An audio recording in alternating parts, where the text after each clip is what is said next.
How you doing today, man? He's speaking. We back. Doing We back. good, man. Doing good. Doing good. Yes, a lot to cover today. Welcome, guys. Welcome, Welcome welcome. back. Episode, whatever. We're just gonna keep rolling this thing out. You know, I don't know, 4 or something. I don't know. We're just yeah. rocking it. What are we? Yeah, 4 weeks Is into it the four? year. Yeah. Yeah, 4 weeks into the year. We've been doing these weekly, so we're solid. We're yeah. solid here. Consistency. Episode 4. Episode 4. Fire episode today, man. We got a lot to cover. A lot to cover. We talked a little bit off camera, but it's just crazy how much we can get into today, and Yeah. hopefully you guys enjoy. We got some good topics. We're gonna cover some hip hop as well later, guys. So hip Yes. hop fans out there, like I said, this show is more than real estate based. It's we talk about the economy, we talk about current events, we talk a little bit about everything, as long as it's some type of inspiration, motivation, and we're bringing value to you guys. Hopefully you guys can rock with us and join the ride. Absolutely. So Absolutely. that's where we are, my friend. How's your week been, man? It's been picking up, like we've been saying, as far as the housing market goes. Yes. Been picking up. Let's get into it. The interest overall for home buyers is on the rise, as interest rates continue to come down. We just had the Fed talk a couple days ago. Right. Did you see that, man? Or did you just no, I tuned in. I listened to them state that they were going to move forward with a 0.25% Fed hike. Again, not necessarily correlated to mortgage interest rates. Not at all. A lot of what they said between the lines is actually a better indicator that we're in the market that we're expecting. Sure. There was a lot of talks of easing hikes as the year goes on. There was a lot of talks of inflation is down but not gone. So let's not roll out the party wagon yet. Exactly. What CPI came out last week.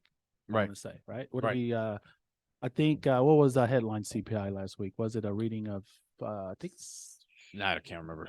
Can't remember off the top of my head. I want to say it was a good reading though. I think it was lower than expected. Yeah. I think we're sub 6 somewhere around there. 5.3, 5.5, something like that. 5.5. Core was right. And then I think headline was around 6 or something. But we're looking good. It's trending down, which is great. Which means that the consumer price index, the goods are not trending in the direction that they were last year. This time last year, everybody was getting prepared to pay a lot more for everything. Right. Whereas now, we're prepared to pay, but we're actually coming in lower than. And let's clear up this misconception, because I had a conversation earlier today about this, and I used to think this too, guys. So don't be don't worry if you were thinking this way. But when the Fed rate does not, when they increase the Fed rate, guys, it does not correlate directly with mortgage rates. So just because they increase the Fed rate, right? We went up a quarter point a couple of days ago. Doesn't mean mortgage rates will go up at all. So I know Mark, you'll go more on that.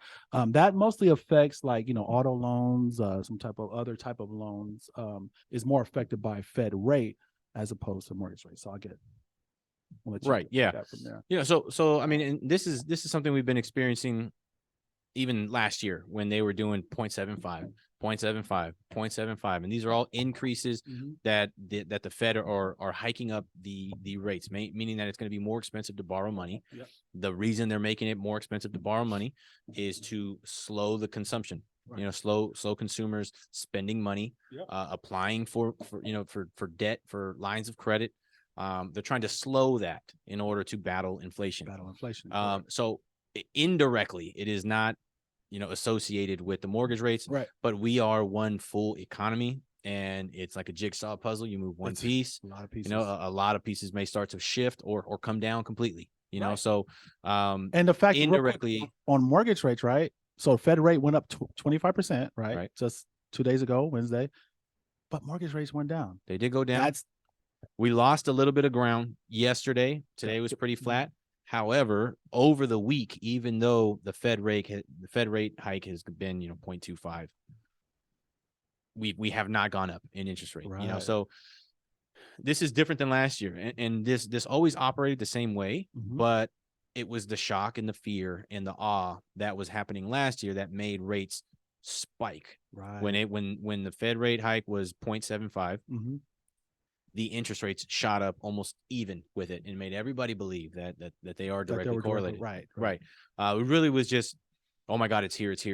That was That's what that was. You know, that was panic. That was hysteria.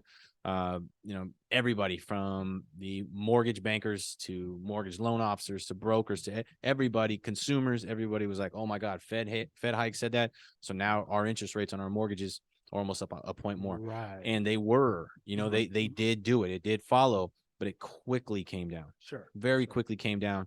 You know, once fundamental economics starts to kick in and take place, you know, we see that these are not directly correlated. And like I said, a lot of the stuff that Powell said in his speech a lot indicated, of impact. Indicated that yes, even though we're hiking rates, we are prepared to make our decisions based on economic data. So we're going to wait and not necessarily where we're at now. We're going to see where it's going. Sure. Ease up on the hikes, maybe even not have any in the future. You know, so there was it's a lot more positive sentiment if we're hoping for rates to come down. Right. You know, exactly. So it's definitely looking like more positive environment for that. It creates a different market, you know, so maybe that sucks for some buyers. They're enjoying being able to put in an offer and then get out of escrow and then put in another offer, get accepted, and then get out of escrow. Maybe they're enjoying this market, you know, because you can do that here. Yeah. But you know, as interest rates come down and more buyers are like, oh, good, let's buy now. Yep. You know, that market's going to be gone, but you know, some buyers may prefer that market where the payment's going to be low and we'll get a house when we get a house. That's it. And also, just really quickly, if anyone wants a gauge on mortgage rates and where they are, I would say they're closely related to the 10-year Treasury, as opposed to the Fed rate. And 10-year Treasury, I want to say, is around 3.4 at this, somewhere around there. But long story short, I believe historically, the mortgage rates have been historically about 1.7, I believe, points higher than the Fed rate. So if you, I mean, I'm 1.75 to 2, than the 10-year Treasury. My bad. Right. Around 1.5. When COVID hit, that margin, that spread margin actually jumped to like about 3. It did. It went. So that was prior to COVID. Prior to COVID, it was historically, but COVID switched everything up. But closely more related to the 10-year Treasury. When that goes up, then you can expect most likely mortgage rates to go up. So exactly, just for a gauge. But so let's talk about this, man. So rates are trending down, which is amazing. Mortgage rates up. Let's talk about buyer demand a little bit, what you're seeing, because guys, I mean, there's a lot of misconceptions out there where the market is by media and some of these people online. Let's clarify what's really happening in today's real estate market. Well, I guess we could just relate to Fresno, right? Because that's kind of where we are. But a lot of this applies to other markets across the country as well. Not every market, but some. So demand is up. Demand is up. So we're starting to see multiple offer situations in a lot of cases, and the quicker closes. Right. Houses are priced well where they should be. Nice house. You can expect some multiple offers right now. But the difference is what I'm noticing between now the multiple offers than we were in 21 and 20 and 22 was they're not going over list. No, not quite there yet. Yeah. So the multiple offers now, guys, for a well-priced house that's nice, it's going to be multiple offers, but a lot of times, you know, they're maybe a little bit under the list price, some around list price, maybe 5,000 over list. So they're not going crazy like they were a year or two ago with 20K over and, you know, waiving everything. But it does show that demand is coming back, and should be picking up as rates, you know, come down. Yeah, I mean, and that's basic economics, you know, that's a supply and demand, you know, so supply is still quite not there, you know, but the demand is still high, and that's what's growing. You know, demand is high and it's continuing to grow, and supply is still not there. So we're gonna run into another scenario where when demand gets extremely high, like when interest rates are in the 2s and 3s, everybody will borrow money at those rates. So the demand is really high, and if the supply is still not there, we run into those overpriced homes, or an accelerated appreciation in this asset classes, in this real estate. So that's what, you know, it appears that's at least where we're heading. Maybe not as quickly or as sharp of an increase, but it does appear that that's the way we're heading. We're up on demand over just the last 2 years, but if you go back to 2019, was really kind of like the last normal, I guess, quote unquote normal market, and before we're still severely under. I want to say between 35 and 40% under as far as inventory is concerned, active listings on the market, we're still under from 2019. So we still got a ways to go as far as inventory build. Keep in mind, 08, 09 times, I mean, inventory was 2 million homes on the market. Now I think we're sitting around 700-ish or something like that, thousand, something around there, I believe, on the market, active in the country. So we got a ways to go. We're not even to the million mark. Once we get to a million active listings on the market, I would say that's when you probably start kind of seeing what, kind of tune in a little bit more, like, okay, inventory is really rising now, but we're not near there yet. No, yeah, and when we get there, that's gonna trickle all the way down to the sellers, in their living rooms when they're watching this and they're hearing this on the news. When we hit a million, that's just generally like a big number in our heads. Sure. So when we hit that, that's when the husband and the wife, or the owner and the roommates in the living room, whoever's watching this on TV in their living room, that's where they turn to each other and say, "Is now a good time to sell? Should we maybe sell and split this and just kind of sit on it, or buy another one, or move out of this area?" Yeah. That's when those conversations start to happen, when we hit, thresholds like that. Sure. And now we're at a certain inventory level and they're like, well, we're in the driver's seat now. I mean, we got something to sell. Yeah. We got a lot of people that want to buy this, but we got something to sell, so we're on a good side. Right. That's when those conversations start happening. Yeah. Maybe those will actually reach out to a realtor and see what the home is worth. And you brought up a good point, but I want to backtrack real quick just on as far as the demand. And let me just be clear, guys, the demand and the multiple offer situations are typically happening around the median price of your area. So median and lower is on fire if it's priced well and it looks good, whatever, priced well, period. But within the median. Now, as we go up to the higher, like the high end of the market, depending on your market, what your high end is, those is where we see the most of the pain. That's where we see the long times on the market. Houses are not not selling. A lot of price reductions are coming from the top end, the higher end of the markets. And that's everywhere across the board. So luxury is having issues. However, median and down and below of your area, it's strong demand, because that's where the shortage of inventory is that median price range and affordable prices for the average first time buyer. I mean, that's where majority of any market's population, that's where their income is going to allow them to buy. Right. So if you do have a family that's shopping above that, they're pretty much going to have their run of the litter. Yeah, pretty much. But on the selling side, because of that, you're not going to get a whole lot of foot traffic. You're not going to get a whole lot of attention at those higher price homes. Doesn't mean knock it down to 380. Take your time. It just may take prepare yourself for a little bit longer a time on the market. Right. But that's just the way that it goes right now. I mean, if with money being so expensive to buy, there's a smaller pool of buyers in that price range in whatever market you're in. Yeah, very smaller. That's just what comes with it. Yeah. But I would say this: if you're investor minded and you're just you've always thought about a luxury or high end property, this is the time to go for it, because you're pretty, like you said, you can have your way. You can make some maybe get a great deal on a luxury property that probably would have been unaffordable a couple years ago. But now here's the time, you got the advantage. So, but and two on that same thing, investor mindset.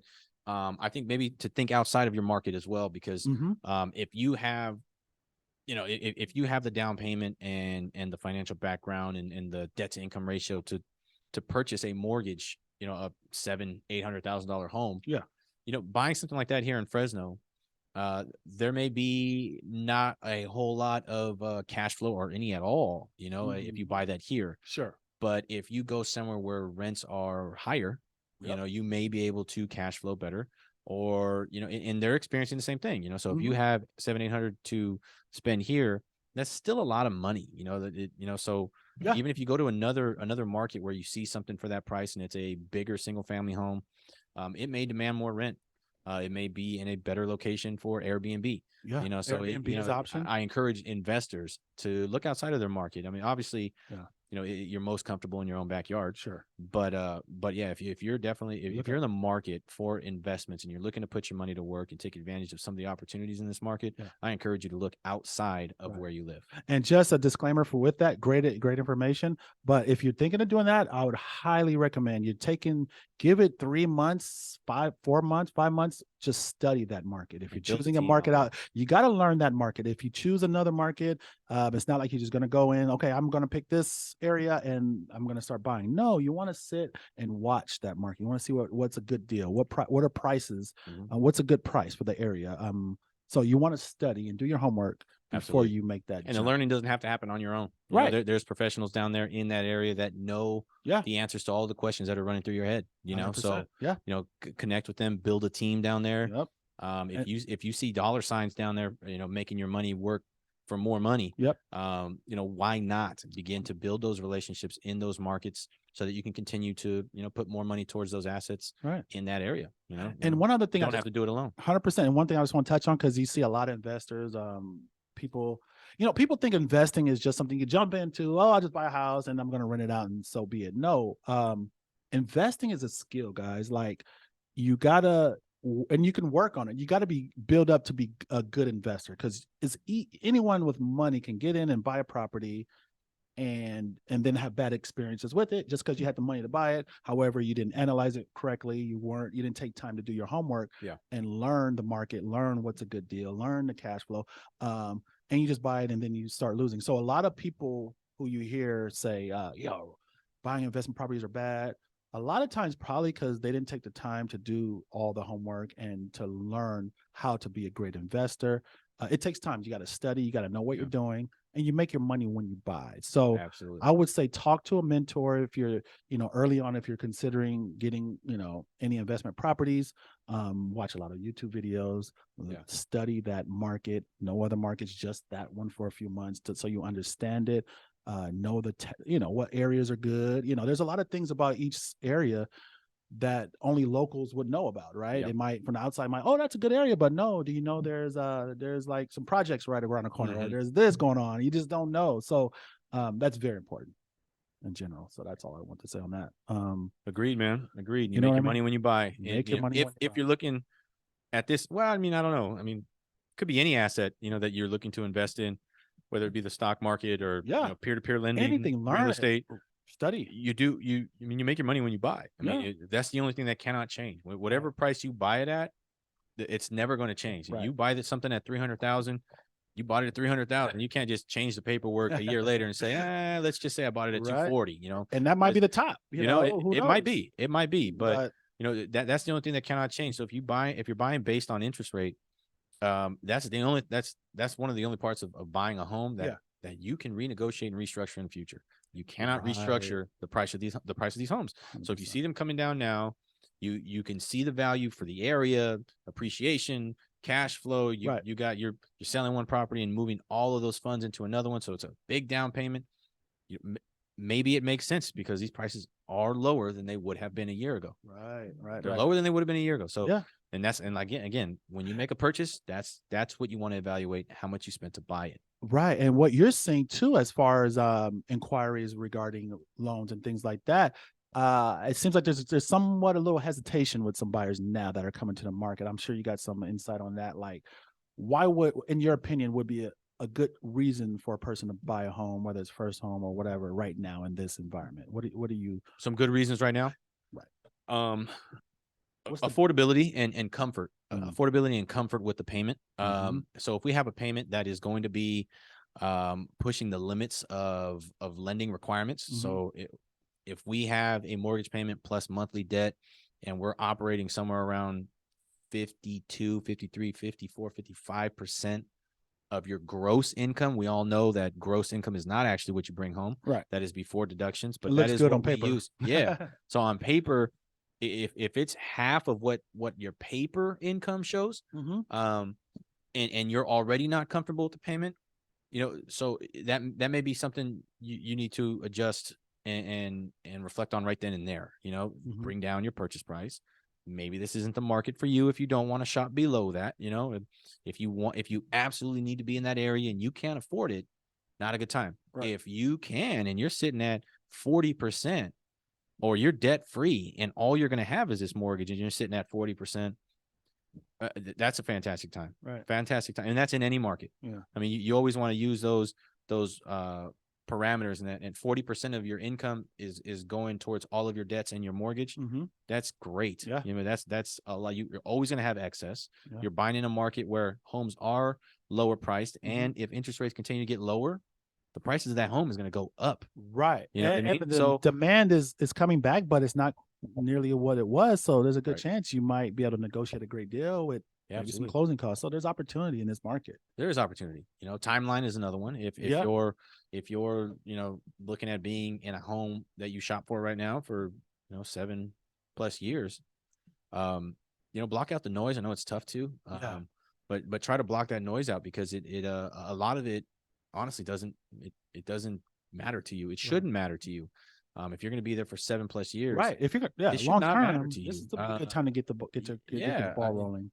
Honestly, anytime. I mean, anytime. If you're looking, if you have that long of a time frame, then a lot of these short, you know, temporary fluctuations in cost and fluctuations in interest rate, a lot of it is irrelevant. I mean, if you're going to be there long enough, you're always going to come out on top. That's just not. That's it. Because I work in this field.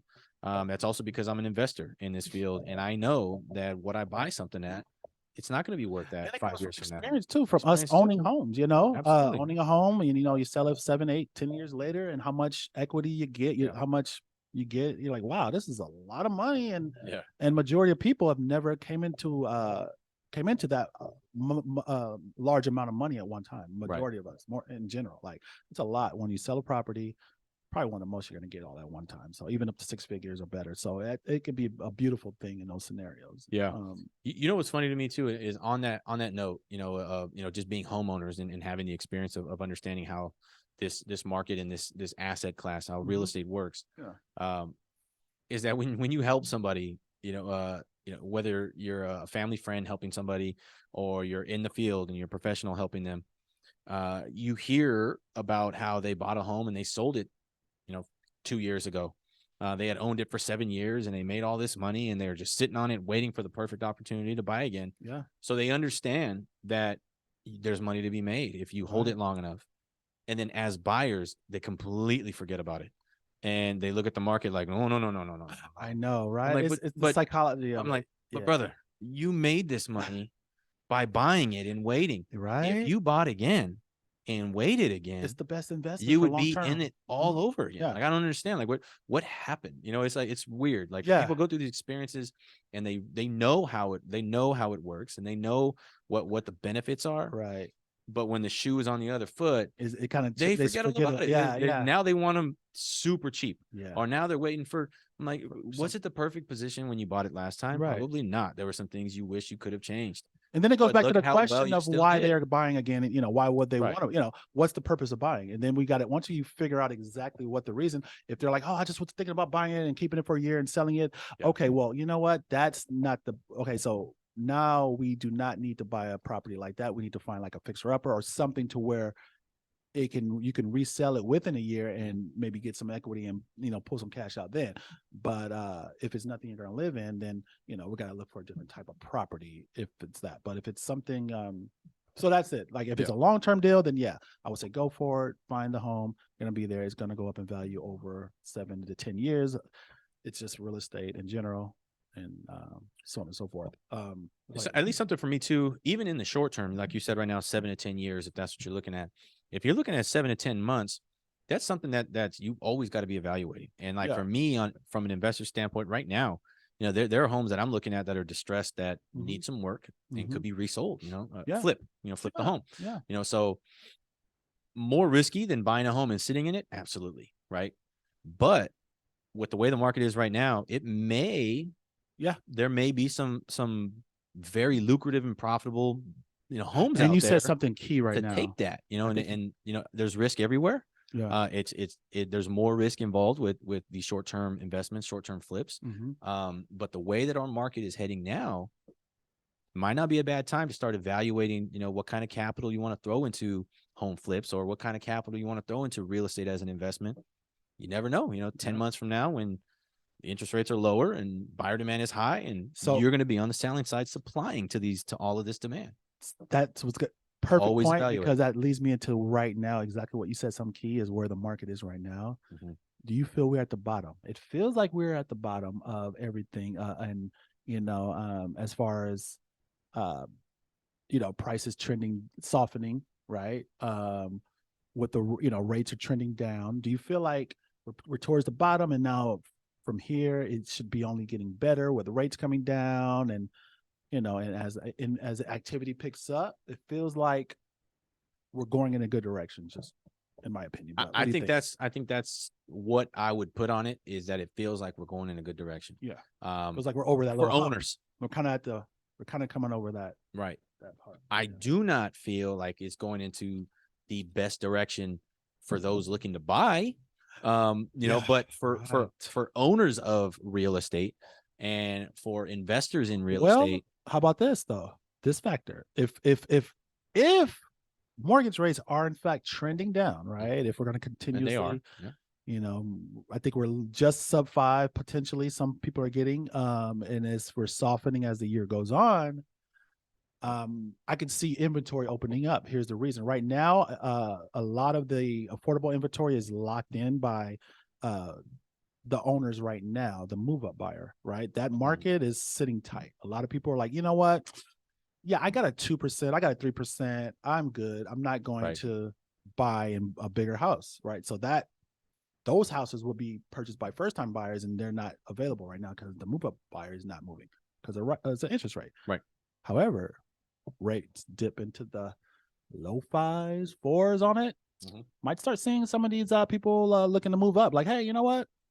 I can go get a bigger home now, and it's not as bad as it was. Yeah. Let's do it. And now that's going to free up inventory for the first time buyers. So I think I could see that happening as rates come down. That's just I could see that. Yeah. Opening up more inventory. Yeah, absolutely. I mean you described what I'm sure, a lot of people would think in their household. I mean, if we'll switch out our 2.5 for a 4.5, what's the big deal there? Now we can move out of this area, get into a bigger home that fits our family, whatever it may be. Right.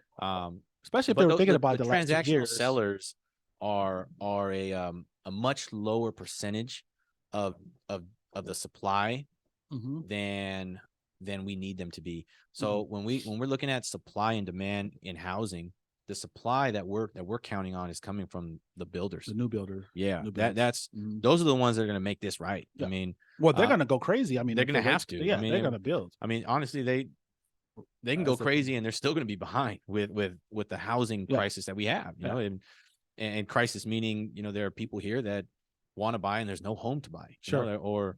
Or need to buy and there's no home to sell. It's just the way it is right now. Population is growing way quicker than these homes are going up. Yeah.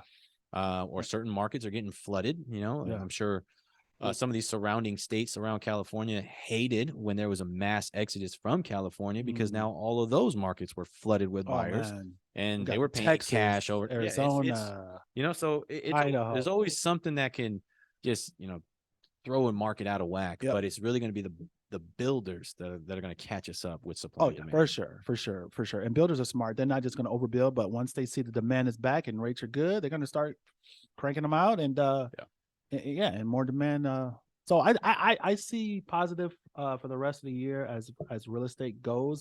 Of course, guys, just don't hold us to anything, because we got to be realistic in this. Things do change. If something happens crazy that's no one was aware of, God forbid, in a month or two, we're going to revisit this, and I might have a different outlook on the market. But as of today, it looks like things are looking good and going to be going. Based on what we see, based on right now, today, the data, the data showing things are trending in a positive direction. And man, there was something. What else did we want to touch on this? Any other updates we got Fed hike, market update. No, that's yeah. It's just negative talk. There's a lot of negative noise. There's a lot. There's a lot of negative talk. Not only in the media, because to be honest, the media is going to report what they hear from big banks and mortgage brokers, and so they're going to report what they hear, but they're not actually in the field. Consumers, your family members and friends that are not in real estate, they're going to report the negative headlines that they read. So there's always going to be that from outside the industry. But what I'm talking about is there's a lot of negative talk inside the industry, as far as people leaving the industry, or just failing to meet the standards, refusing to renew their license, getting other jobs, Yes. so there is that. I mean, are you experiencing that on the real estate, on the 100%. real estate agent And side? so let me just start with this though. Like you said, a lot of the negative talking things on the outside the industry, a lot of that, you got a lot of people who just talking crash all the time and negative noise. Understand, guys, you got to be careful who you listen to, because a lot of these people are only speaking on certain a couple data points, right?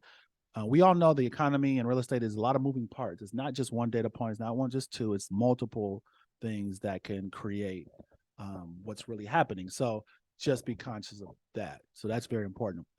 There's a lot of moving parts. So on another note, yeah, back to the industry.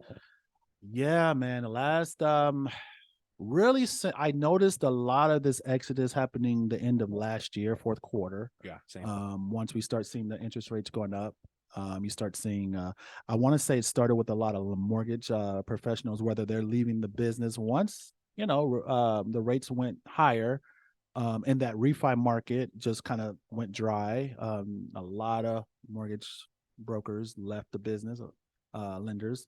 Some of them got laid off.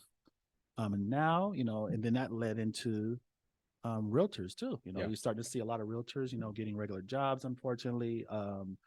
Yeah, so it does happen. It affects but I mean, what's your take on it? I mean, you can look at it a couple different ways. What are your thoughts? I think it's inevitable in any industry. Yeah. I mean, just okay, just to put it this way. When I was going to college, and I'm going to date myself here, but when I was going to college, when I was going to college in, I started at State in 2008. Okay. In 2008, there was a lot Great of year. Yeah. There was a lot of pink slip action going on with correctional officers. Mm-hmm. There was a lot of layoffs happening all across the law enforcement field, whether you were PD on the streets, deputy, correctional officer. And I was going for law enforcement corrections, right? So there was a lot of people in my circle that were like, "What the hell are you doing, dude? Yeah. Like, what aren't you reading?" And I'm like, "I'm reading it, but this is what I'm going for." You know, like, I don't know what to tell you. Maybe I'm going to be one of the few. I felt like I was, going to the combine for the NFL. I was going to be one of the few that made it. I'm going to make it, man. I'm going to make it. But to be honest, when you see things like this, kind of like right now, everybody's leaving. It's a really, really good time to double down, as a professional in this field. Right. As I did then, I was like, you know what? I need to make myself either I switch majors or I make myself more valuable. I need to learn it all. Yep. Corrections, victimology, sociology, law enforcement side. I was like, I need to make myself more valuable. Right. By the time I was leaving college, the market had already turned around, and now they had a shortage, and they were hiring everybody. I had a job with the probation department before I even graduated college. Wow. You know what I mean? So stuck it out, made myself more valuable. I see no difference right now with my new capacity in real estate. Those times are happening. People are leaving on both the agent side. I'm sure appraisers are doing a lot less. Yep. I mean, all sides. Everything. It affects the whole industry. Home inspections, everybody, right? Everyone. Less transactions, less money. Escrow It's just the way it goes. Everything. It's just the way. Escrow officers. It's just the way it goes. There's less transactions, less money to circulate. There's only enough for certain people to eat. Yeah. It's just the way it goes. Yeah. So right now, I think for me, at least me personally, everybody's a little bit different, but for me personally, it's double down time. Like they say though, bro. I mean, it's historically known. I mean, well known by every successful. A lot of them say, what do they say? You make your money in the downturn, right? Make your money in a recession, and not necessarily. I take it this way. This is personally how what I think of that term. I look at it like you don't necessarily, quote unquote, literally make all your money in a recession. Great. This is the opportunity to build your business in the recession, because you got people leaving the industry. This is your chance to get in and double down. Make the extra call, talk to more people, build your pipeline, take that market share that was left there on the table, and really take it from there and just grow and explode. Do the opposite pretty much of what majority of people are doing. And I feel like on the other side of that, if you stay with it, stay consistent, and just do your daily routine every day and don't give up, I think you can come out of this really successful in a much better position than when you started. So it's just 100% really agree. fighting through the fire, fighting through the downturn, figuring out, getting better, opportunity to get better, increase your skills, increase everything. Um, and you're able to and service people better, Yep. increase everything. So that's what I'm working on, Everything.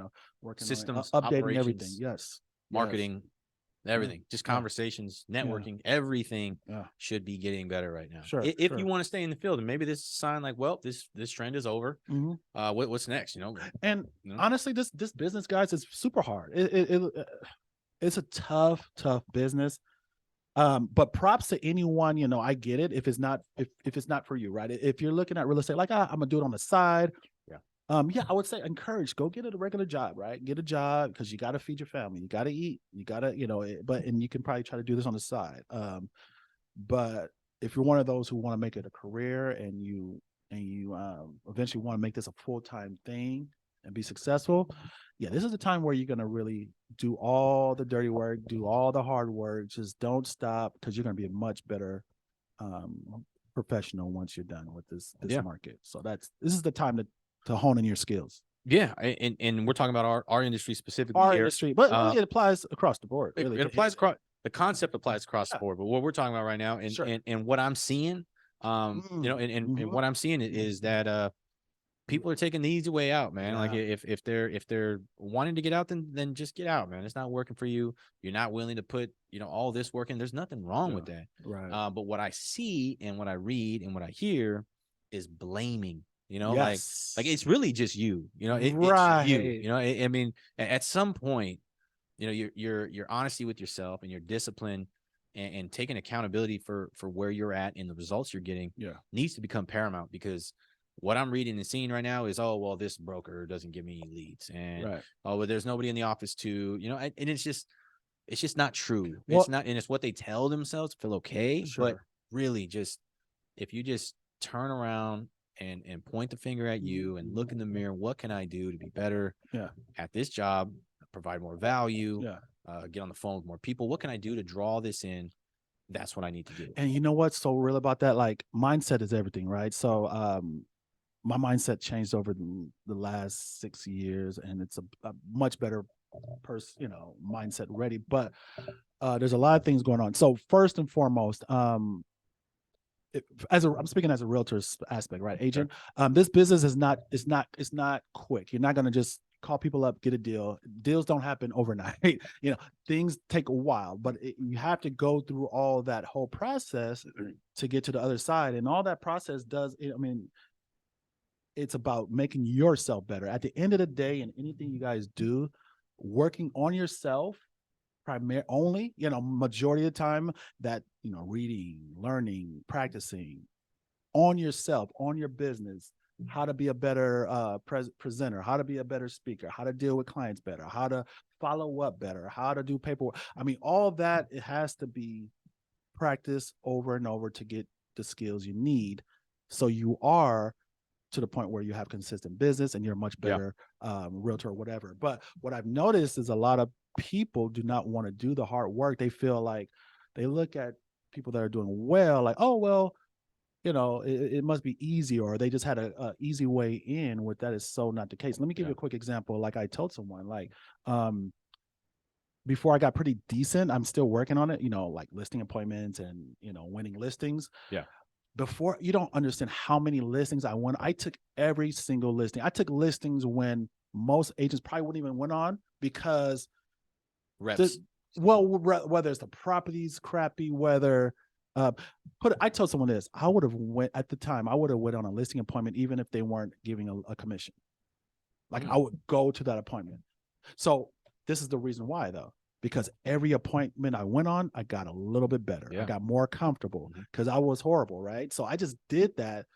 Any type of appointment I can make, anything, right? Go meet, go practice, get better, because that helped me better my skills. So when you meet with owners, now I'm to the point where I'm more comfortable and relaxed, and it's a good conversation. But prior to that, I sucked. I wasn't good. I was nervous. I didn't know how, what to say, and blah blah blah. But it took a lot of appointments, and regardless of what it was about, whatever they're offering, I'm going just to get the practice. So you got to be willing. If you love what you do, if you want to if you know this is the business you want to be in, you got to do whatever it takes to to get a better person, to build your skills up to where you can get to the next level. So just to be clear, because I'm not an agent, but the listing appointments, I mean, do they feel like interviews to you? basically, Yeah. yeah, Is that what? yeah, you're going. That's I what I mean, would imagine. that's really what it is. It's all, yeah. You're meeting And a listing appointment is oh, somebody calls, says, I want to sell my home. some interest in selling their house. Okay. Right. And so the owner's like, you know what? I need to talk to maybe 3 to 5 different agents to see who. So it is an interview. It is an interview. 100% It's pressure. It's everything, you know, and you got to bring your best. You got to, you know, relay that to the seller that you are the best fit to get the house sold for the most and the greatest time, and going to give them the best service. But again, there's no way to get good at something if you don't do it. Practice. Go on as many appointments that you can. The more you do it, the better you get. Yeah. And then you're going to get to the point to where you can, you know, you feel a lot better when you're going to the appointment. But again, what I've noticed, a lot of agents in our business, unfortunately, may not be willing to do that. There are some, for sure. There's some great agents out there, like, for sure. And I'm still trying to increase my skills, right? I'm always trying to get better, but I just look at the growth, I mean, and what it takes. And that's just kind of what it takes at the end of the day, a small piece. So it's you know, you got to equate anything you guys do in business, whether it's real estate, whether it's if you're a stockbroker or business owner, you got to equate it to a professional sport in this sense. Right? I do that all the time. The best of the best, the Kobe's, the Jordans, the LeBrons, all these, they're in the gym before anybody is out of bed, before anybody shows up to the gym. They're in the gym. Practice is done. 2 hours later, they're in the gym practicing. Nobody, like, that's the kind of, you know, dedication and what it takes, the mentality you have to take to get to that next level. And honestly, that you got to treat everything you do in business as that, a sport. Is you got to practice to be better, right? If you're not practicing, we're doing it all the time, you're not going to be a better realtor, lender, whatever your business is. You know what I mean? 100% agree, man. And I think that's why a lot of people, well, I mean, not a lot. I mean, some people, speaking about me specifically, I get a lot of inspiration from professional athletes, because I know that I know where their mind's at, and I know, you know, what they're thinking, and, you know, they're like, man, I can't fail. No, I got to be better, you know, and it may not even be on the court. Maybe it's a better leader that has nothing to do with how many shots you make, you know, staying after practice and putting up 300 free throws. That has nothing to do with it at all. You know, being a better person overall, being a better person overall, right? Your work ethic is just on a whole nother level. And there are certain players that, you know, maybe they've missed more all-stars than somebody else, you know, because somebody else's talent is just purely better, but their mindset is something that's incredible. And that's super relatable. Yeah. 100%. Super relatable. Yeah. And that's honestly, that's across all forms of art, you know, like everything, poets, musicians, artists, rappers, like all of them have like their own mindset that can easily be sources of inspiration. But the ones that always stand out are the ones that have done it the most. Yeah. And that's just, they don't stop. They've done it the most. They've taken the most shots. You know, the more shots, you're going to be horrible at first, but you know, by the 200, 500 time you've done something, you should be a little bit better. You should be a little bit more comfortable. By the thousandth time, if that's a word, you should be pretty good. You know, I don't think there's ever a perfect, but you always can get to the point where you're a professional, and it shows, and you can.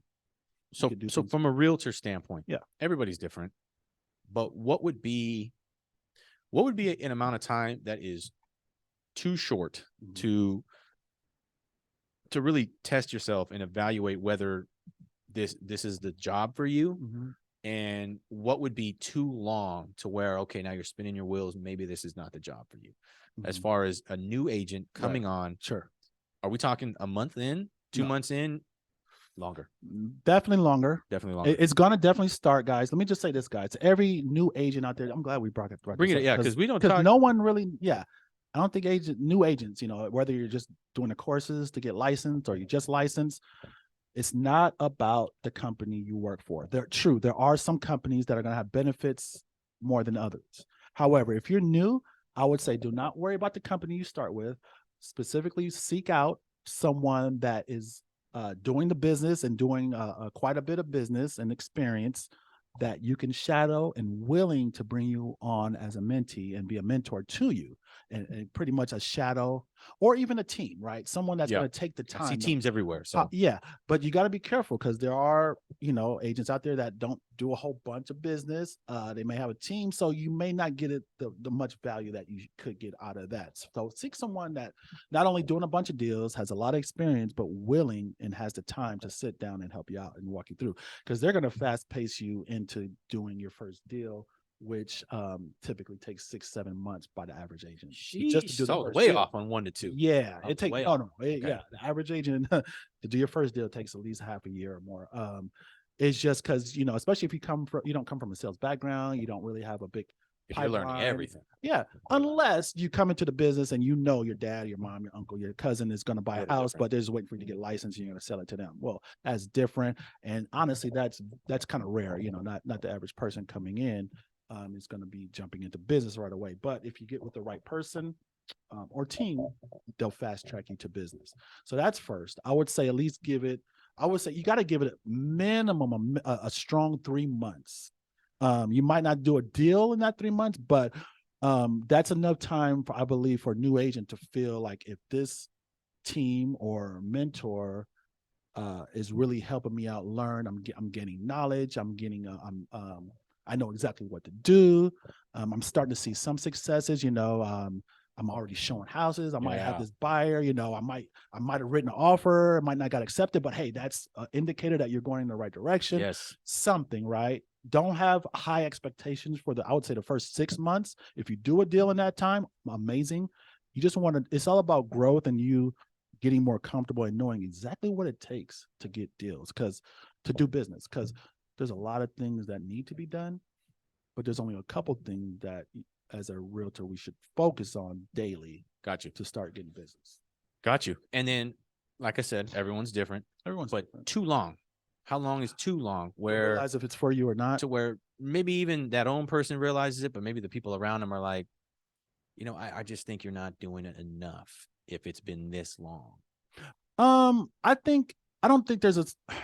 That's a good question. To say, it is, because it's like this. Everyone's different. I think quickly, I say in that 3 months, that person's going to kind of feel like, oh, is this something I want to keep doing? Because in that 3 months, you should have an idea of what it takes to get business, even though business may not happen, because business doesn't happen right away. It's a lot of follow-ups and things like that. But if you're feeling you're not getting anywhere, or you just don't like it, or you just can't, and there's nothing wrong with that. There's nothing wrong. There's nothing wrong with that. Because your life is how, I tell everyone, like, when you get into business, you design the way you want your life to be. If you only it depends on your goals, right? And your family, and and your in the time to do business. Like, if you're only available between 12 and 3, okay, cool. You can do real estate 12 to 3, but those 3 hours, this is what you need to focus on the most to generate business. And then the rest of the day you can go about your day. So again, you can design the times and stuff for yourself, but there are some key things that has to be done typically on at least a 5-day-a-week period. But yeah, if anyone's out there interested, give me a call, hit me up. I'll be happy. There you go, man. There you go. And you're with Real Broker. Real Broker. Amazing brokerage, man. They're very virtually, you guys everywhere. Man, there's a lot of you guys. It's pretty new. I just joined last June, so about 6 months right now. 6-7 months. 6 months I've been on board. Man, love it. There's so many upsides to this business, and if anyone's interested, I'll definitely be happy to give you some definitely reach out. I'll give you the good, the bad. He's a humble guy, but he does a lot. He's got a lot going on here, and he will show you. He's gonna say he does all right, but this guy's he's always moving. He's hard to get a hold of. Yeah, yeah. So I'll show you the good, the bad, the ugly. But the company is great. I mean, you can have an opportunity to make so much in this business, multiple different ways. So that's why I like the benefits of it. But at the end of the day, like I said, new agents, I wouldn't necessarily worry about the company. Find that person that's willing, take the time, that's really doing a lot of business and knows what they're doing, and shadow them and go with them. Last question on that. And you may not have an answer for this, but other agents may be thinking it. They may not even phrase it this way, but from somebody in the field, would you necessarily change somebody's training program or what they should focus on? Or even give them advice whether or not they should even get in or not, if it were a easier market to sell in versus a harder market to sell in? Would that be something that you would use to kind of let somebody know, like, well, we need to focus on this, or maybe even say like, it's going to be tough for you, just period, even tougher than normal because of this market, or something like that. Would the market at all come into question when you're training somebody? In a sense, it does, but the core things, that the daily duties that needs to be done doesn't change. I mean, to get business is always the same. Gotcha. It's the same all around, no matter what the market is doing. However, yeah, market is going to dictate probably how much more demand is going to be available for you at the time, but the general day-to-day duties per se are the same. It's the same, man. It's just connecting with people, and me showing you how to follow up is so important. That's another thing.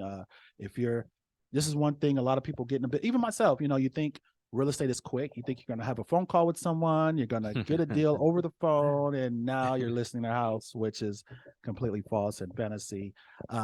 If you do it enough, every blue moon, you might get an opportunity to get that appointment on the first call, but don't bank on that. It's a lot of follow-up. So yeah, the same things are there. Once they get that down, they'll just, it just depends on how fast something will happen to where it's not. But that's good. So you're pretty neutral, because I've seen some videos, especially lately. Yeah. I don't know what's going on with my Instagram algorithm, but Yeah. it keeps on coming up realtors, like recruiting and stuff like that. But Really? I see some come up and they have the mentality, like just real, like macho. They're like, "I don't give a shit what market it is. I'm gonna bring you to success," and yada yada yada. And to me, I just always felt like, well, I mean, if you feel that way, great. Yeah. But I know things have to be different for you guys depending on the market. You know what I mean? So it just kind of felt like almost like generalized information, coming out. So Yeah. I mean, yeah, some realtors, and so far on wood, I've been blessed even in this slower market to still be pretty active. Um, but I've noticed, I noticed difference. Yeah. I mean, you can't say that you don't see a slowdown in how much Right. demand. I'm not getting as many buyer lead or calls. I'm not, not as many sellers out there looking to sell. I might take an extra few more calls and things like that. But at the end of the day, the same processes are going to stay in play. You just might have to double down a little bit more. Right. But you will, like I said. But yeah, that agent, whoever was saying that, if they're experienced in doing business, yeah, I mean, they may know, not care, right? Yeah, they may, yeah, as long as it's, like I said, it's the core couple things that need to be done on a daily that I think a lot of people miss, because there's so many other things that need to be done. However, those aren't going to generate those are not the income producing activities, right? At least, or there may be something that may generate business like a year down the line.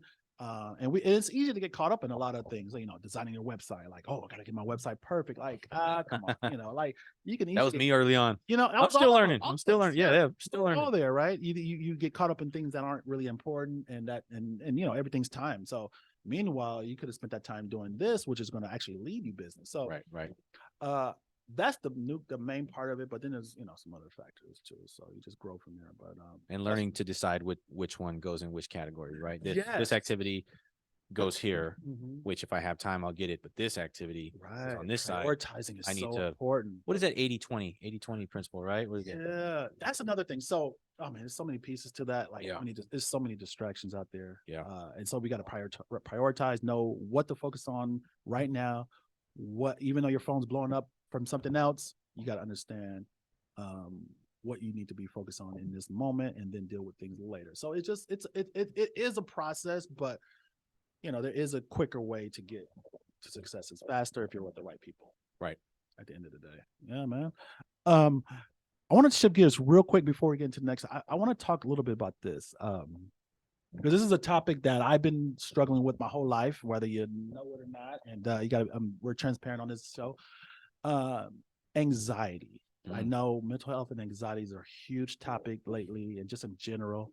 A lot of people's, and I've heard even over the last 2 years with the COVID, or 3 years now, anxieties have been affected a lot more, whether it's social anxiety, whether it's just, and there's different types, right? People, I'm just gonna ask you, I don't know, do you ever experience any anxieties? You have any, in general, like, what are some of the things, and I'll get into all the time, dude. I am Really? like a high functioning anxiety, man. Like Sure. almost to the point where it feels like I need it. Hmm.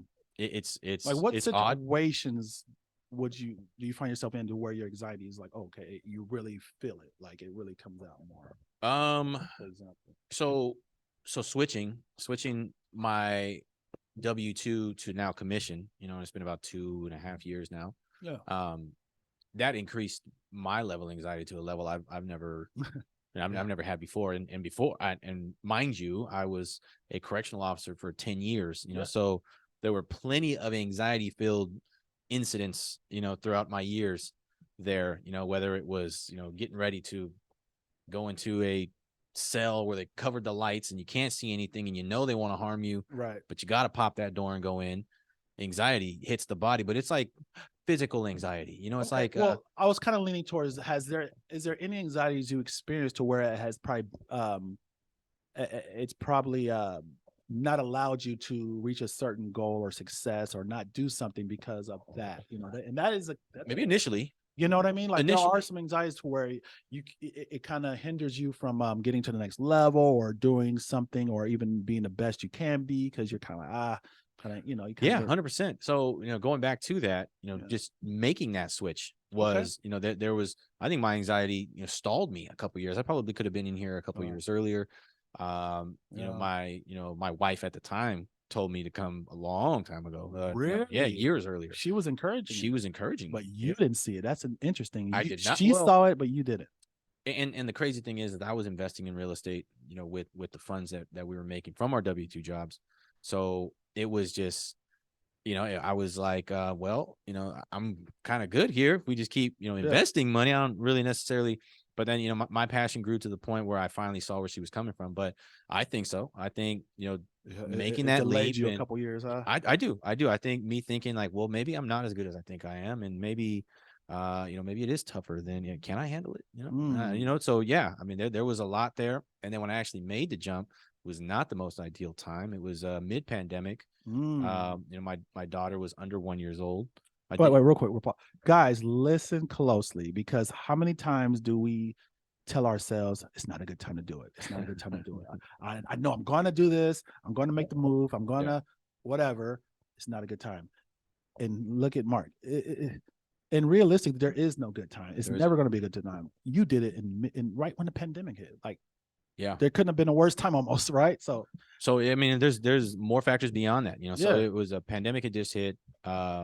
My daughter was under one. We just closed on our house in April.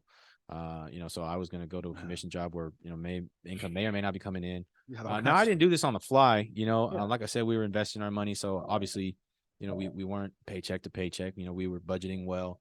I was continuing to do overtime to save up and prepare for, months of no payment. So when I finally got over my anxiety and made the decision to pursue this all in, by the time it happened, it didn't feel like anxiety to me. It felt like well, I mean, it did feel like anxiety, but it felt like I was looking it straight in the eyes and Mm, I knew exactly what form it had taken and I was just going to beat it, like right. at that time. But again, I wish I would have seen that guy 2 years earlier, and just been like, nah, you're not going to stop me, Yeah. but I do think that it did stop me. It did stop me from making this jump, which I absolutely love. And I don't see myself ever going back. And I'm not talking about law enforcement or the jail or corrections. I'm just talking about to a job Like a ever again. regular job, Yeah, right? I mean, it Eight to has nothing five to do job, with right? the people that work there. I mean, I love the people that work. I got nothing but respect for law Sure. enforcement, but it has nothing to do with it. It's just a job.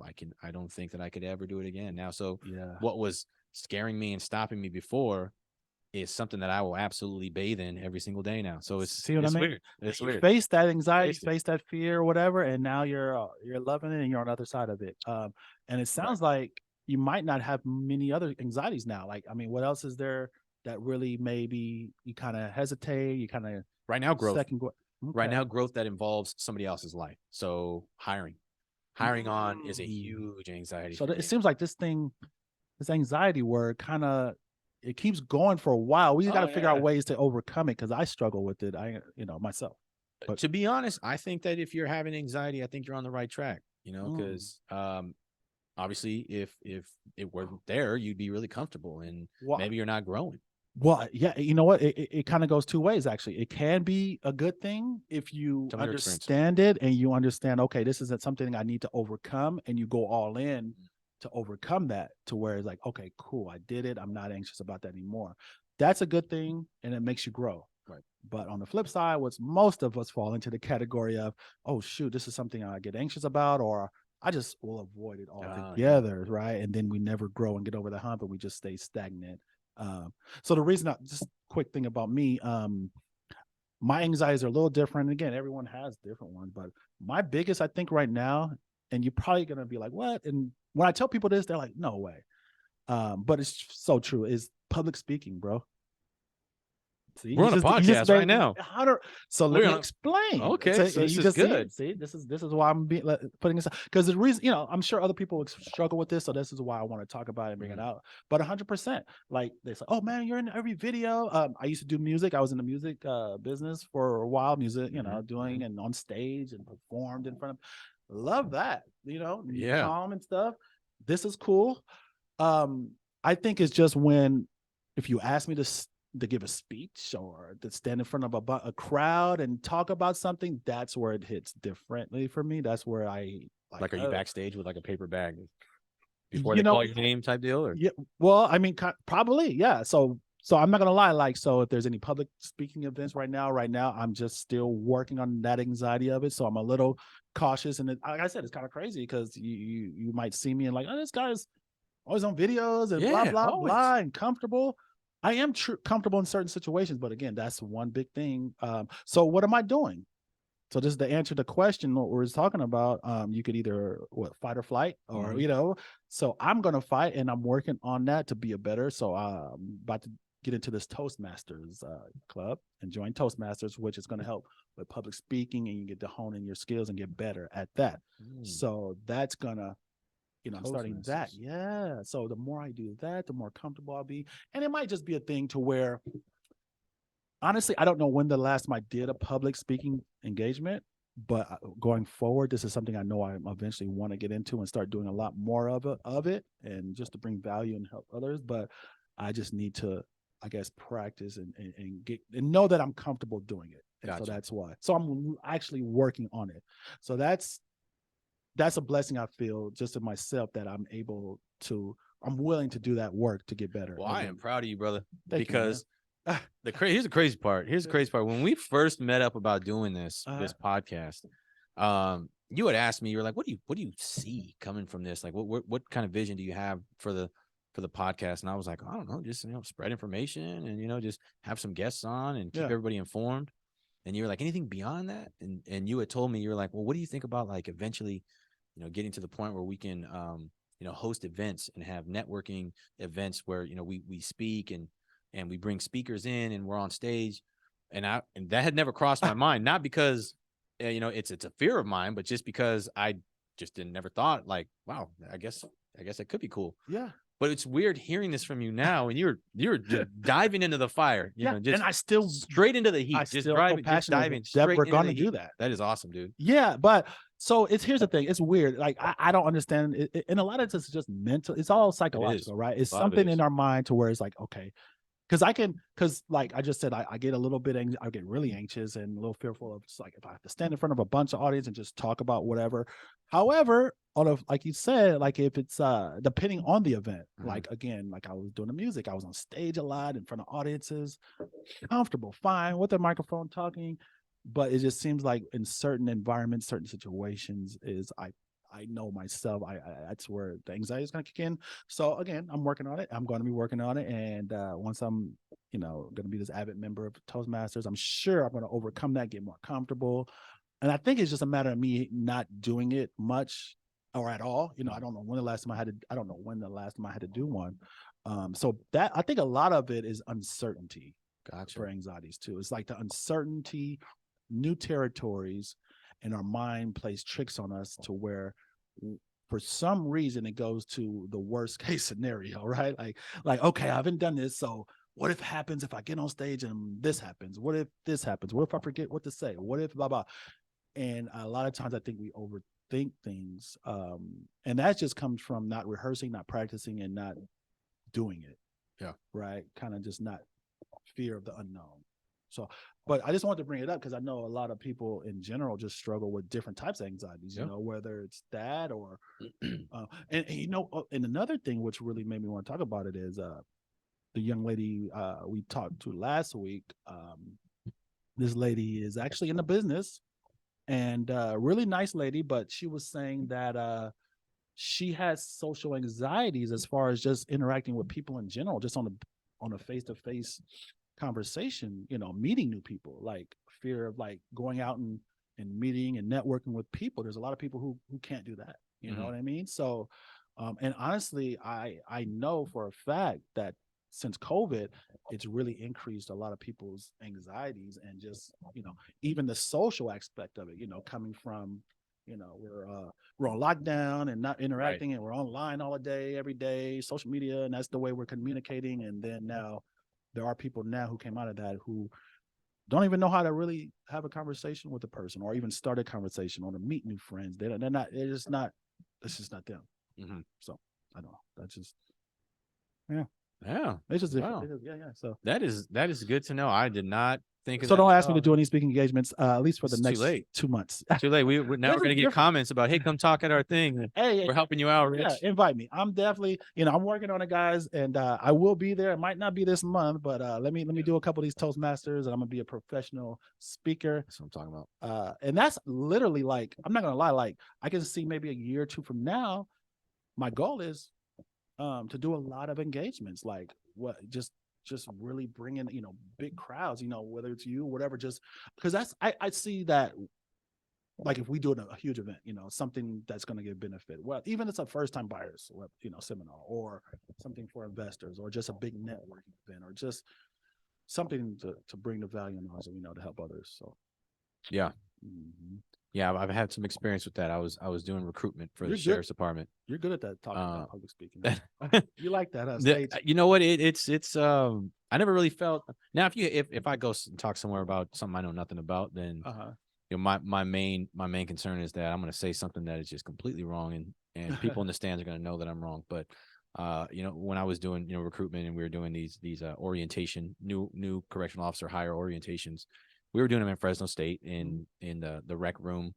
It holds, you know, 450 people, you know, so there was a lot of people in there. Sometimes we'd have a mic, sometimes we wouldn't. So you got to talk loud and everyone can hear you, and you got to describe the job and the training and you know what this job demands, you know, and it was just all these youngsters with notepads and they're just looking at you writing everything, and everything that comes out of your mouth must be true because you're, you know, so it's all there. But at the same time, I was like, well, I know what this is, you know. So did you get a little butterflies prior to that? Never, man. Never. You just go in there and just go at it. Just go in there and see. You know, I mean, we would have, you know, screens, you know, behind us, you know, with some of the information on it. Yeah.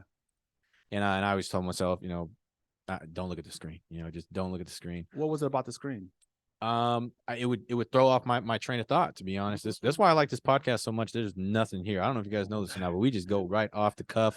Yeah, we're gonna show them some behind the scenes. Yeah, this is behind the scenes. There's nothing behind the scenes. This is the whole scene. This is behind the scenes. All the scene. You know, so yeah, I mean that you know, it worked for me. It worked to my strengths, you know. So which is cool. You know, it gave me that help. I mean, I did take some, you know, communication classes in Fresno State. Had some training. Yeah. I mean, I took some there. I think maybe like 2 classes, and we had to do some. It was cool. It was cool. You know, what's the first thing I noticed in anything, whether it's just anything about yourself as a person, whether you're anxious, awareness is huge, guys. Awareness, and then being honest with yourself, right? Because that's where it starts. If you're not aware of what you need to work on, we all have things we can get better at and work on. But once you are aware of what it is, the next step is to humble yourself and the hell with the pride and ego. Throw that shit out in the trash can. This is the first time I think we cussed on the podcast, but throw that shit in the pot in the trash can and own it. Say, this is what I'm weak in. This is the issue I need to work on, because that's the only way you're going to get better and move past that fear, that anxiety, or whatever it is.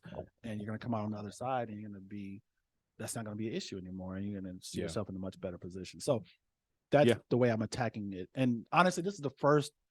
I'm like, a lot of this mindset, honestly, is like recent. Like, again, we both worked in a whole different career. Years before. But one thing about, being in this business, or even a business owner, if you want to say it that way, or entrepreneur, it's so much growth, and coming to understand, learning yourself, knowing what you need to do and how to do it, and to be the best you. Yep. That'll That's always life. be the biggest thing for me. Be the best you. The biggest scare, the biggest anxiety filled thing for me is growth. Growth. Because I've never even, in my previous job, it was like, well, we get our steps. We get our step increases and pay increases annually, as long as we don't Nothing get to worry fired. about. Yeah, that's it. So now is like making the jump. Yeah, that was making your anxiety first filled. hire. Making my first hire. I'm telling you, that's Yeah. that's the pattern. It's the growth for me, because in my head I'm like, well, what if I'm not great at it? What if I fail? And you know what? You're not going to be great. You're not. Yeah, So that's what makes it easy. Honestly, that's what. That's it. But here I am again, like, concerned about hiring on, even though I already made this jump. I learned this concept. I made the jump mid-pandemic, new baby, just bought a house. I went 3-4 months with no paycheck. I did all this already. You would think, well, bro, hire. I'm like, here I am again. It's just, it don't stop. It never stops. I don't think it ever stops, because there's always new level. It's not for everybody. So the ones that are or have high goals and want to be super successful and just keep climbing up that ladder, there's always going to be anxiety. There's always going to be new things we have to learn and get better at, period. However, but here's the thing. You know about it. You know what it is. You've identified it. You're humble enough. You humbled yourself. You threw away pride and ego. Absolutely. Now you're going to work towards doing that. And yeah, it's new territories. You got to learn how to be a boss now. We've never, working a job all these years for somebody. Mm-hmm. Now we're in the driver's seat, and now we're hiring people. And so I had, like, when I had my first hire, that it took me, I mean, my assistant, really, I give her props too. Shout out to Cheryl, man. She taught me so much on how to even be a delegator. Right. So that's what I was needing. I needed, and it helped me learn a lot of the stuff I was doing in the business I shouldn't be doing, and I should be focused on one thing. So, and you know how we are. When you're an entrepreneur, you feel like you're the only one that can do everything perfect, or an agent.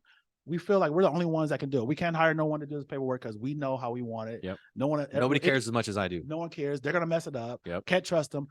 No, we got to get in the mindset. No, we got to, in order for you to grow and to do better and to make more, to be more successful, you're going to have to let that go, period. You're going to have someone else doing those jobs, and you have to focus on one thing, which I'll talk to you about if you come on the team. But start over, man. I wasn't taking no notes. I need to learn all this. I'm not holding back, but no, your goal, your objective is to focus on generating new business while everything else can be delegated. So, and even early on, I was in the habit of doing things, and she was like, "No, you need to do that. I'm going to take care of this." And like, okay, boy, boss, if you don't get out this office right now. We battled for about a good 6 months to a year. I ain't gonna lie. Like, that first year was like a lot of learning experience, and it was, but it was something that needed to happen. Yeah. Because now, man, I mean, I try not to do anything now. I'm like, hey, this is you. I gotta focus on that.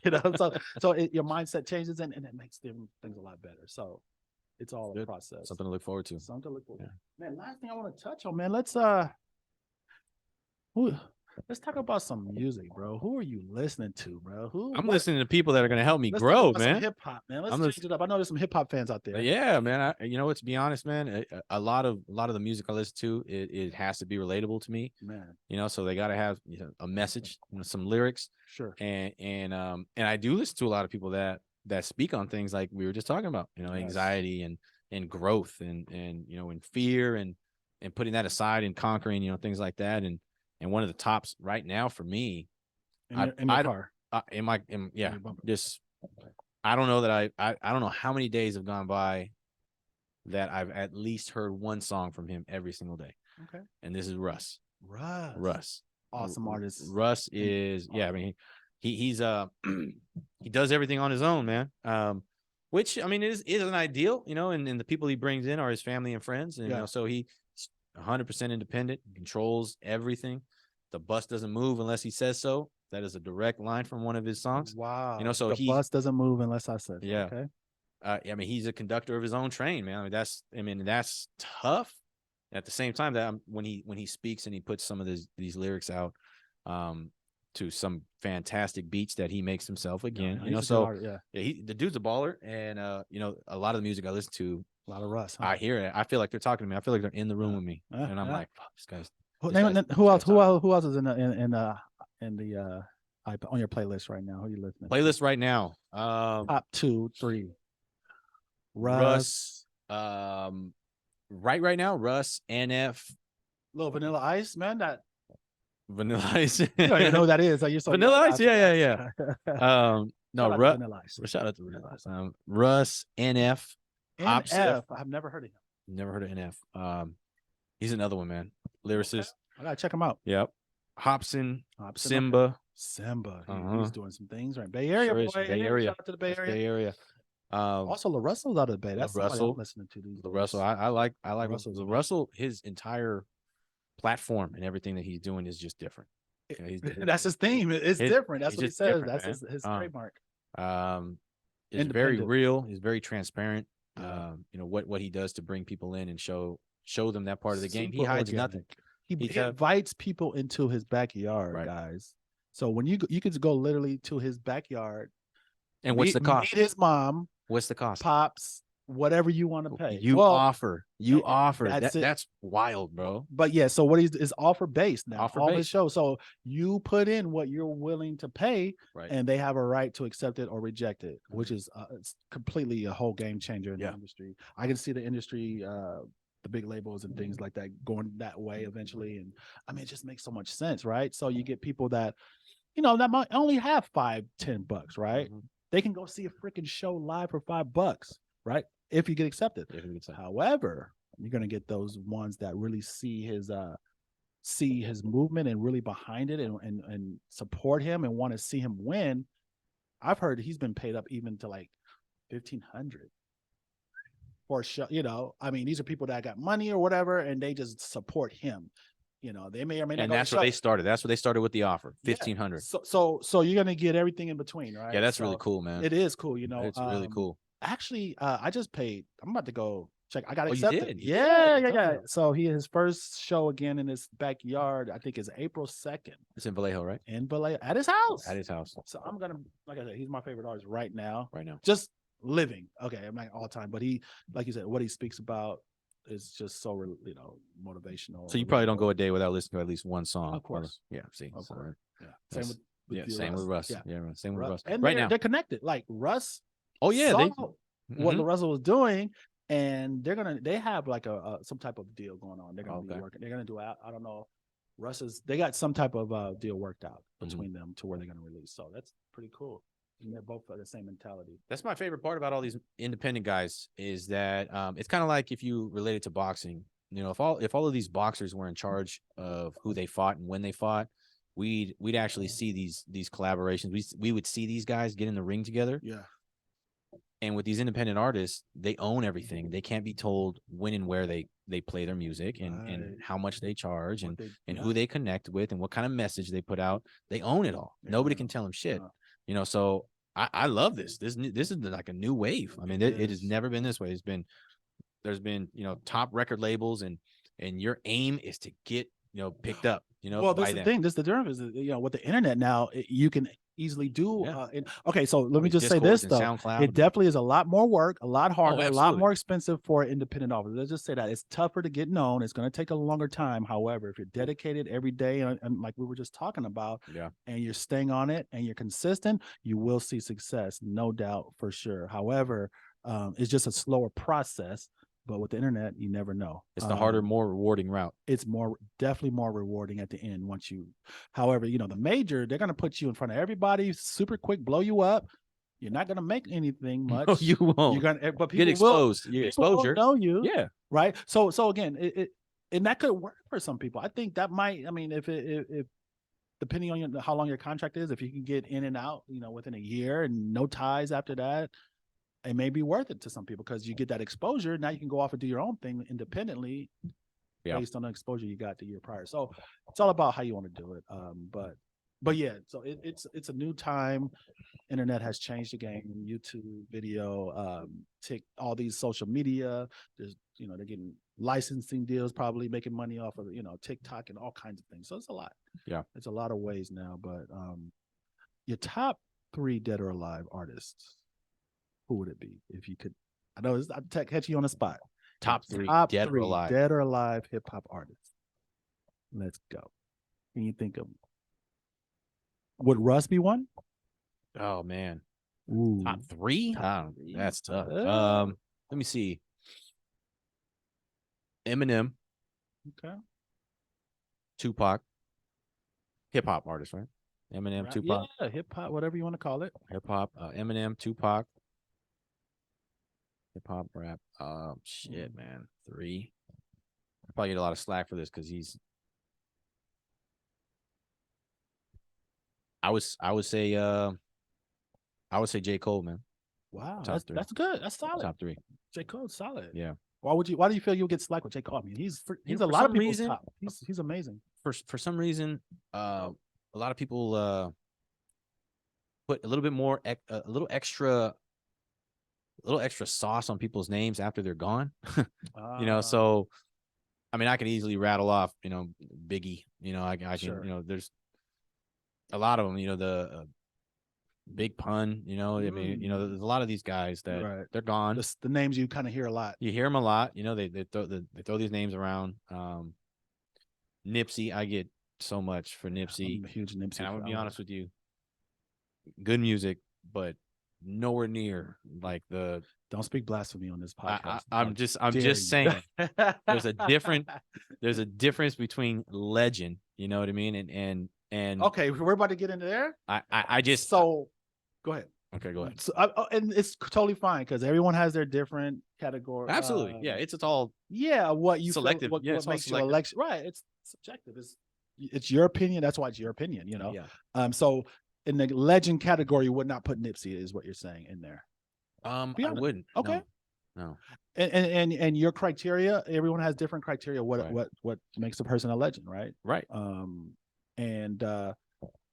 So what, and we might as well get into this. What in your book, what will make an artist a legend? What type of criteria, what type of successes do they need to reach? What accomplishments do they need to have?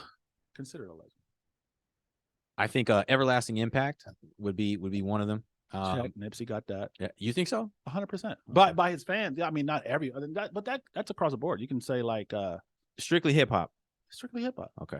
Well, I mean, okay, so I'm gonna just say this real quick. My overall dead or alive top artist is Tupac. Okay, so yeah.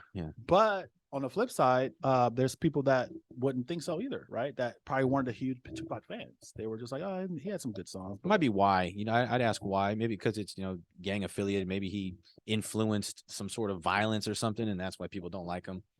But strictly message and he had fantastic. I mean, there's. Well, I like Tupac just because he was well rounded, right? He'll have a song you can dance to in the club. He'll have a positive, uplifting song, for the females, keep your head up. Mm-hmm. Then he'll talk his then earlier stuff stuff. On, and he'll give some right. Right. Yeah. Even Brenda's Got a Baby. I can date myself. Brenda. Yeah. Youngsters, millennials don't know about that one. That was early '90s. And then Hit 'Em Up comes on. You got to hit 'em up. Hide the kids. You got to hide the kids from that one. Right. So it was emotional, like what's the word I'm looking for? Everything had it was mood music in a sense, to where whatever mood you're in, you could find a song that can fit the mood you're in. You know, if you're upset about something, put on a song that fits that. If you're sad, you could put on a Tupac song that talks. So he had multiple different So everlasting impact, I would agree with that wide range of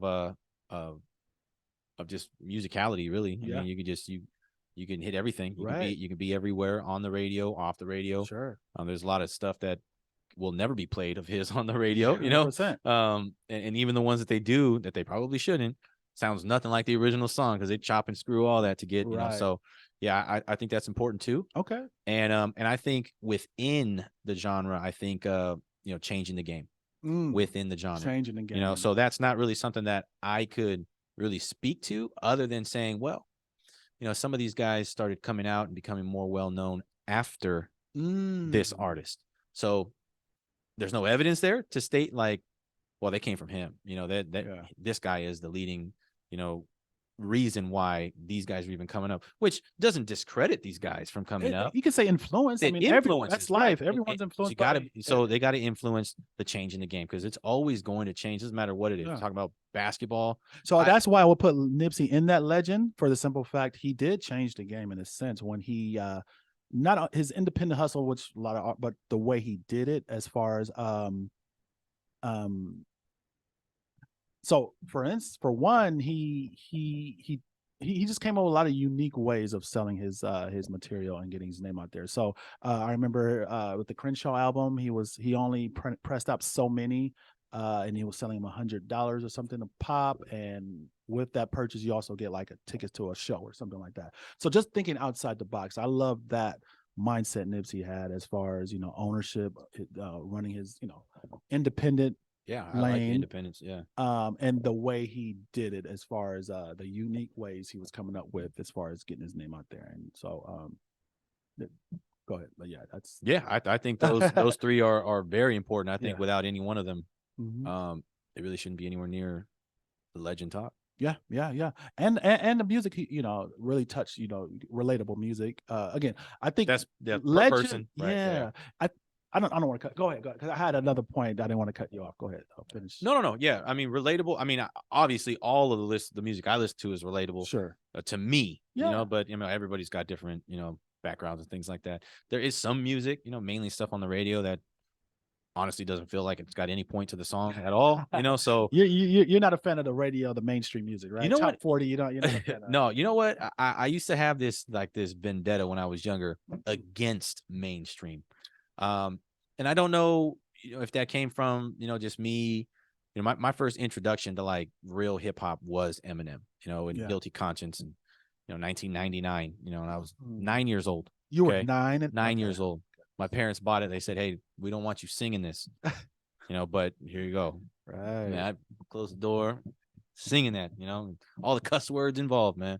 But that was really my first introduction, and the way that he won his form of musicality was,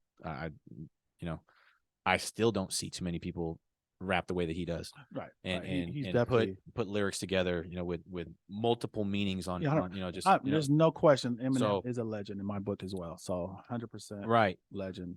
And that just kind of ruined it for everybody else, for me, to be honest. Like, the bar was set so high, and it was like, okay, well, yeah, this is cool. But so let me ask you, I know, so you were 9 when Eminem dropped his first album. 99. Yep. What type of music did you kind of like was played in the house, like your parents played, or what did you hear a lot around the house? What was there anything before hip hop you were listening to prior, then you found Eminem, and now you start Tupac? My dad's a huge Tupac fan. Wow, so you were raised kind of on Tupac's music? Yeah. Oh, gotcha. Yeah. So, I mean, he would listen to Biggie, but he was, real big on like the, after they stopped liking each other, and he just kind of like, well, I picked a team, like, I picked a team, so he was kind of that way. But yeah, the range of music, there was never any country, there's never any country songs in country music in the house. It was always, so my parents are from the Bay, so they would listen to freestyle music a whole lot. Oh, wow. So a lot of freestyle music, oldies for my grandparents, which may not be oldies to some people, but it's oldies to me, Brenton Wood and stuff like that, so. God, Brenton Wood, I'm not familiar. Brenton Wood, no. What type? Just older music. Okay. Oogum Boogum, that, no? Oogum Boogum. I'll have to play it for you. Yeah, I gotta hear that one. I know you know this song. I might know it, but it's an oldies. It's like Art LeBeau type, Oh, wow. Okay. But anyways, so there's that. There was freestyle music, and then for the DBB or Expose, Trenier, Timmy T's, and all all of that. them, Okay. all so that was all freestyle, oldies freestyle, and then for all of the like hip hop rap was Tupac, Sally Cell. Sir Mix-a-Lot. Yeah. So I was raised in the Bay Area, so I'm very familiar with all. Yeah. So I mean, these are all, DJ Quick, all this stuff. This is, my dad was in a car club for 11 years, and he was, I'm sorry, 14 years. How was your president? How was your dad, man? 52, 53. Okay. Wow. Maybe more, 54. I don't know. Somewhere around there. I feel like I'm closer to your dad's age. Early, you are. You said that a little too fast. Then you are to me, bro. But no. So wait till you get they're to the a certain ones age, bro. I'm gonna. I credit them. I credit them big time, man. They made me an old soul. Okay, Especially okay. when it comes to manners and you know uh Yeah. taking people into consideration, things Right. like that, and obviously music, man. I listen to a lot of old music. I still do now. Good It's taste. oldies to me. So that's what kind of led me that way, and it just created this. I don't really want to listen to that shit on the radio. It just nothing to it. Right. There's just nothing to it. I mean, how do you listen to changes, and then you go and put on, I don't know, back that ass up or something. Yeah, It yeah, wasn't, just, yeah. But it's those are good. there. Those are I good can hear songs. it. Yeah. I But mean, it's a time and place for I think for there's a everything. time and You know place. what I mean? Right. Yeah, Right. you might not bump that in the car while you're Never. or at Right. the Right. gym, Right. but if you're in the club or somewhere where that type of okay, this is 100%. yeah. I mean, I'm not gonna like stop, roll my eyes and just stand still. I mean, Right. you know what I mean? But at the same time, if it were up to me, Yeah. I wouldn't play Right. It's not on any of that. repeat in your playlist or nothing. Gotcha. Yeah, yeah, yeah. I So hear that. I'm kind of the same way. I don't know. You could ask some of my buddies too. Like for some reason, like I have a little knack at times to find if I hear an artist, like say they're not even big yet, and I hear a song, I'm pretty good at like, okay, that's a great song. And then a lot of times it does eventually get to the radio. Like I would hear it before that. Yeah. And it's back to your point is like I find myself the same way. Like I would love this song like before that, Yeah. but as soon as I hear it's on the radio, I'm pretty much done with it. I'm like, I don't want to hear that anymore. It's You know happened what I to mean? me It's like plenty it of kind times of in my life. slows it, Yeah. right? It's like I think it's kind of like we find something that really not a lot of people know about. And it's, I think that's the excitement. Like, oh, That's kind of the cool part about yeah, it. that's Yeah. the cool part, right? You're playing music like, oh shit, I never heard. Yeah, you don't know about this, you don't know Yeah. about this, right? And then I'd like it to be on in the car and then be like, what's this? yeah, exactly. And Not you turn it on and everybody knows the words. Everybody in the car. it doesn't have the same. Yeah, it It doesn't. doesn't mean the same. I get you. So I think I hear that. But yeah, hip hop, man, it's about 50 years old, I believe, coming up. And like I had mentioned earlier, man, outside of the podcast, that I consider myself, I guess, second generation hip hop, if that's a word. I'm coining a term right now, just because when I was kid, the artists I looked up to were like really the first generation of hip hop. All these Curtis Blow, Sugar Hill Gang, Fat Boys, Special Ed. I'm dating myself, but to these 35 plus, you guys kind of feel what I'm talking about, or 40 plus, maybe 40 plus, I would say. Yeah, I'm pretty close to 35 plus. Okay, well, 33 in next month. Okay, well, I'm talking Yo MTV Raps. Okay, if you're not familiar with Yo MTV Raps or never watched it, then yeah, you're not. That's got to be older than the box, right? Because that's like the first thing for me. It's kind of around there. Box. Yeah, Okay. yeah. Fab Five Freddy. You had Dr. Dre, not the producer, but Dr. Dre and that Lover. Those are the host of Yo MTV Raps. But gotcha. Yeah, we're talking late 80s, something around there, early 90s. So but yeah, so Hammer, all that old stuff. So I was a kid, that's who I was looking up to. Hip hop, very new, and just seen it grow ever since then, man. Just been following it. So so what's interesting about hip hop, this is like the first times we're really seeing the older hip hop artists, like before hip hop is still new, right? But this is the first time we're seeing a rapper that may have gray hairs and 40 plus, and they're on stage rap. When I was young, coming up, looking at the rappers, the older ones, they were maybe, we thought they were old, but they were maybe like late 20s, early 30s, and that's when they would stop. Back in the day. Because but now we're starting to see now how hip hop artists get, last longer, which is a great thing, because if you look at the rock music, you look at other type of music forms, country, these artists are performing to their 50, 60, 70, sometimes 80 years old, right? You got Willie Nelson, I believe, was on tour still, right? Right. The Rolling Stones, all these old artists still touring. For some reason, when it came to hip hop, it was all, for the most part, considered it is a young man sport primarily, but doesn't mean that if you're older in age, you can't do it and still, have your little, your crowd, your fan base. You still have your fan base, your core fan base are going to be the peers around your age, but that doesn't mean you should stop. So I think it's a beautiful thing to keep seeing it, keep going, and older artists still active and performing, to show like, look, you can still do this at 40. You can still do this at 50. You can still do this at 60. It should be the same as any other music form. So music genre. So that's all. It's just young. Well, yeah, I mean, It's that's just gonna young. have the young artists are gonna get the biggest fans, have the most fans, at least now. It hasn't Yeah. been proven otherwise yet. However, there's still a place I feel in hip hop to where you're 40 plus, 50 plus, 60 plus, 70 plus, even, like I said, compared to other genres where you got bands and artists still touring on tour, older ages. And so why can't it be like that for hip hop? That's all I'm saying. Yeah. So, but we got Mount Westmore. That's amazing. They're still doing their thing. They're on tour. Mount Westmore. We got E40, Too Short, Snoop. Uh, Snoop. Yeah. they're 50 plus and they're still on tour. So that's a great thing. They're going to be the ones we're going to keep seeing, and the younger artists can look up to. Like, shoot, maybe when I'm 50, I can still tour. I can still, I can still have a career if I want. So I think we're actually finally seeing this, first time ever it's been seen, because it's so young. You know what I mean? So that makes sense. yeah, That makes sense. yeah. Never thought about it that way. Yeah. But yeah, man. Shoot, what else you got? Anything? Do you think that most rappers think that way, or hip hop artists that are coming up think that 100%? I'm going to carry this into my 40s? No, They don't know. No. I think it's just unheard of. It's like a select It's few. never been seen. Yeah, it's just That's a what I'm select saying. We're few. starting to see it now, because now the artists that we grew up on are those ages, and that we see in those to perform.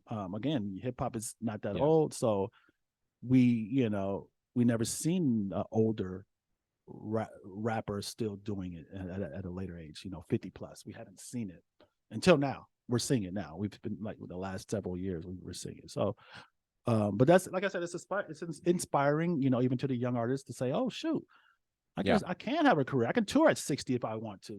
What's the difference? I can still have my a good career if we want." Yeah. So that's There it is. that's how I look at it. There it is, man. Man, great show. We're supposed to have some guests today, but we got somebody lined up next week. And Yep. Who we got? Samo.